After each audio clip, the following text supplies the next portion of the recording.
Então, o que é o ultraprocessamento de alimentos? É você tomar, primeiro, algumas poucas espécies de plantas de alto rendimento. Nós estamos falando aqui da soja, do milho, do trigo, da cana-de-açúcar.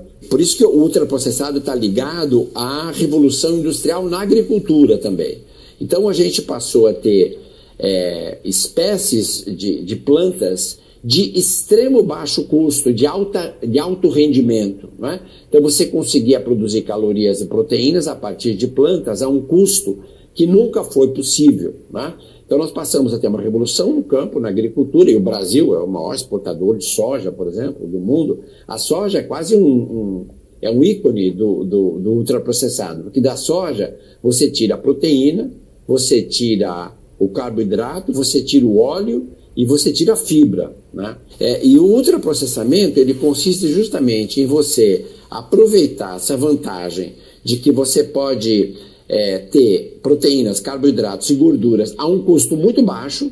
Você retira essas...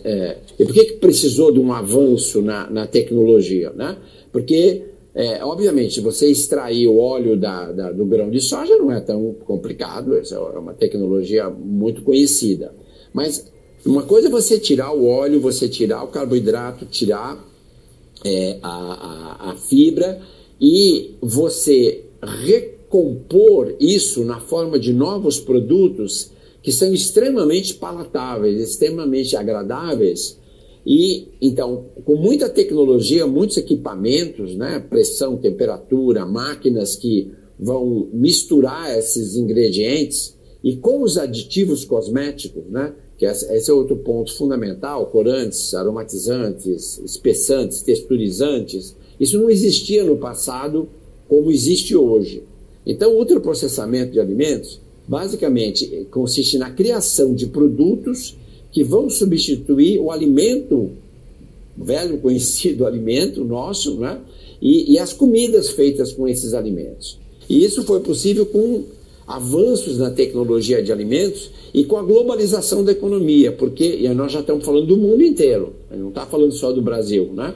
Porque essas indústrias transnacionais, primeiro elas estão em todos os países, e aí elas conseguem adquirir no mercado mundial essas commodities, né, que são os ingredientes dos ultraprocessados, a preço muito baixo. E aí ela vai misturar esses ingredientes em algum país, no país que for mais interessante, né? E aí a partir dessas combinações ela vai fazer as bebidas, os lanches, a comida pronta, a comida congelada, os pães, os queijos, qualquer coisa. Então você consegue fazer os mesmos alimentos que a gente tinha antes de uma maneira com custo muito mais baixo. Então, aparentemente, é ótimo, né? Seria um ganha-ganha, porque a indústria consegue, inclusive, vender esses produtos a preços competitivos. E aí ela vai conseguindo substituir os alimentos tradicionais, né? Então, você tem o sorvete ultraprocessado substituindo o sorvete tradicional, né? Sorvete tradicional você vai fazer com leite, creme de leite, açúcar, alguma fruta, né? Alguma noz. Tudo isso é caro. A duração é pequena, isso estraga facilmente. O que a indústria faz? Ela pega o óleo de palma ou o óleo de soja, ela pega o amido do milho, ela pega um aroma de fruta, um corante que simule a fruta, e ela faz esse sorvete que a gente vê. O McDonald's, por exemplo, quando você vê o sorvete, aquele sorvete que sai aquela coisa assim, aquilo não tem fruta, não tem nozes, não tem creme de leite, né? Ele tem só ingredientes de muito baixo custo, mas que a tecnologia faz com que eles se tornem, no mínimo, palatáveis e, no máximo, hiperpalatáveis, de tal maneira que você começa a mudar, inclusive, o padrão sensorial das pessoas. E aí a pessoa que se acostuma com aquela intensidade do morango, com a intensidade do pistache, né? Quando ela vai consumir um alimento tradicional, o sorvete tradicional, ela acha sem graça, que aquilo não tem mais o mesmo estímulo. Qual que é o problema, né? Então, você tem o alimento a baixo custo, alta lucratividade da indústria, por isso que ela gosta de fazer ultraprocessado. O consumidor satisfeito, pagando, vai lá no McDonald's, vai tomar o sorvete pagando bem menos do que ele pagaria por um sorvete tradicional, né? Então está tudo bem? Não, não está tudo bem, porque as pessoas adoecem quando elas consomem esses alimentos, né? Porque, embora esses alimentos sensorialmente pareçam com os alimentos de verdade, o nosso organismo, né? Os nossos órgãos que vão absorver, né? O nosso intestino, as bactérias do nosso microbioma, as nossas células, no final, não vão reconhecer aquilo da mesma maneira.